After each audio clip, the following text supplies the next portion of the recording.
大家好，我是议员。今天我们来聊一聊一个特别实在的话题，就是咱们普通人到底要存够多少钱，才能有底气跟老板说再见，过上自己想要的躺平生活？是不是真的需要1个亿，还是像某些神话里说的，中了彩票才行？今天议员我就彻底抛开那些不切实际的幻想，用最实在的算法带你算一笔明白账。咱们不看那些月入10万的极端案例，就聊聊像你我一样的普通人怎么规划才最靠谱。你是不是经常有这样的感觉，每天一睁眼就是房贷、车贷、孩子的补习费，下个月的水电煤，工资刚发下来，还没捂热乎，就像长了翅膀一样飞走了，辛辛苦苦工作1个月，到头来发现根本没剩下几个子儿，然后你就开始琢磨，这日子什么时候是个头啊？所谓的财务自由，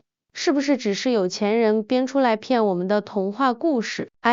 议员，我特别懂这种焦虑，因为我也是从这种状态里过来的。但今天我要告诉你的是，财务自由，或者说我们追求的体面躺平，它不是一个遥不可及的梦想，它其实是一道数学题，而且这道题的关键不在于你赚了多少钱，而在于你留下了多少钱，以及你怎么让这些钱为你工作。我们先来搞清楚一个概念，什么叫体面躺平？在议员我看来，它不是指啥也不干，混吃等死，那叫颓废，不叫躺平。真正的体面躺平，是指你积累的资产所产生的被动收入，能够稳定覆盖你日常的有品质的生活开销。这样一来，你就不用再为了钱而去被迫做自己不喜欢的工作，你拥有了对自己时间的完全掌控权。你可以选择继续工作，但那是出于热爱，而不是出于恐惧。你可以去旅行，去学一门新技能，或者就是单纯的陪陪家人，这才是我们追求的终极目标，对吧？那么核心问题就来了，这笔能产生足够被动收入的启动资金到底需要多少？这里就要提到一个在 FIRE 就是财务自由提前退休圈子里非常流行的法则，叫做4%法则。这个法则很简单，它说的是，如果你每年从你的投资组合中提取不超过总额4%的钱作为生活费，那么你的本金有很大概率在你这辈子都花不完，甚至还能越花越多。举个例子，你1年的开销是10万块，那么用10万除以4%，也就是乘以25，你需要250万的投资本金。这样，你每年从这250万里拿出不超过10万块来花，你的生活就可以持续运转下去。听到250万，可能有人会觉得，哇，还是好多啊。别急，议员，我要强调的重点来了，这个数字不是固定的，它的核心变量是你的年开销。你在哪里生活，过什么样的生活，直接决定了你需要存下多少钱。接下来，议员我就带大家看看，在不同的城市，实现躺平需要的那个数分别是多少。咱们先看一个极致性价比的选择，东北的鹤岗。对，就是那个因为几万块就能买一套房而闻名全国的城市。议员，我有个朋友的朋友，就叫阿杰吧，他就是一个数字游民，前年真的搬去了鹤岗。根据他的账本，在鹤岗，如果你有自己的房子，没有房贷，1个月的开销可以控制在2500块以内，生活的相当不错了。下馆子、点外卖都比大城市便宜一大截。那我们算一下，1年开销就是3万块，按照4%法则，3万除以4%，你需要多少本金呢？75万。对，你没听错，可能就是北上广深一个厕所的钱。当然，议员我得说，这种生活方式需要极强的内心和适应能力，并不适合所有人，但它确实给我们展示了一种可能性下限。接下来，我们看一个更均衡、更受年轻人喜欢的躺平圣地，比如成都或者重庆这样的新一线城市，生活气息浓，美食多，压力比超一线城市小得多。在这里，要想过得比较体面，1个月开销大概在5、6千块，我们取个中间数6000块，一年就是72000块。同样，用72000除以4%，得到的目标数字是180万。这个数字对于很多勤恳工作、善于储蓄和投资的普通人来说，通过10年到15年的努力，是很有希望触及的。最后，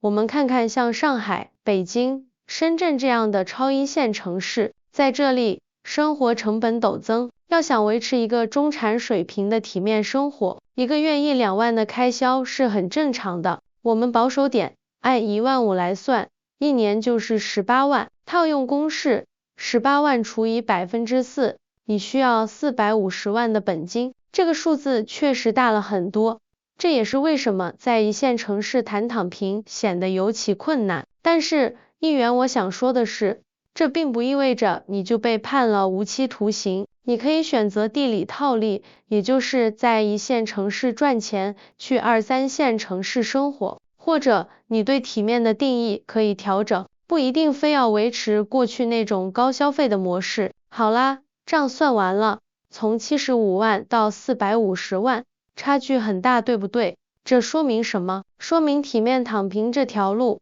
是有得选的，它不是一个标准答案，而是一道属于你自己的选择题。关键不在于那个冰冷的数字，而在于你想过什么样的生活。说到这里，议员我特别有感触。当年我开始琢磨这件事的时候，也是被各种天花乱坠的说法搞得头晕眼花。后来我明白了，最重要的不是看别人，而是看清自己。那么，作为普通人，我们该怎么一步步朝着这个目标前进呢？议员我觉得，无非就是做好2件事，开源和节流，但顺序可能和你想的不一样。第一步，也是最重要的一步，是节流，但不是让你当苦行僧，而是有智慧的花钱。你需要像企业一样，给自己做一张财务报表，清清楚楚的知道你的钱都花哪儿了，然后砍掉那些拿铁因子，就是那些不必要的小额但频繁的支出，比如每天一杯30多的奶茶，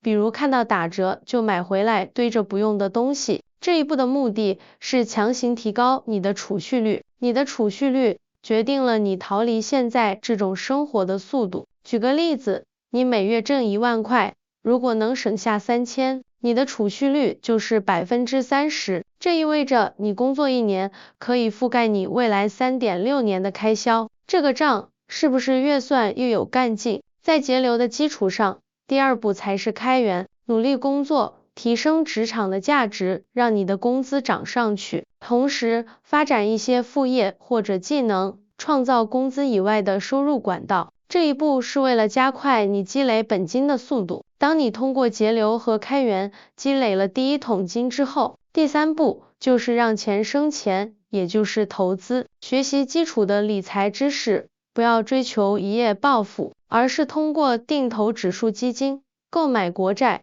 配置一些稳健的资产组合，获取一个长期来看年化收益率在8%到10%左右的回报。记住，复利是世界第8大奇迹，但它需要时间，这个朋友。所以你看，议员我今天给大家算的这笔账，不是为了给你一个标准答案，而是想给你一张地图和一个指南针。地图就是那个基于你生活方式的数字目标，指南针就是开源、节流、投资这个行动方向。你不需要一步到位，哪怕这个月比上个月多存了500块，都是一个巨大的胜利。最后，议员我想说，财务自由的真谛，其实不是关于财富，而是关于自由，是关于你重新夺回了人生的选择权。你可以选择工作，也可以选择不工作，可以选择在这个城市，也可以选择去那个城市。这种自由的感觉，才是我们所有努力背后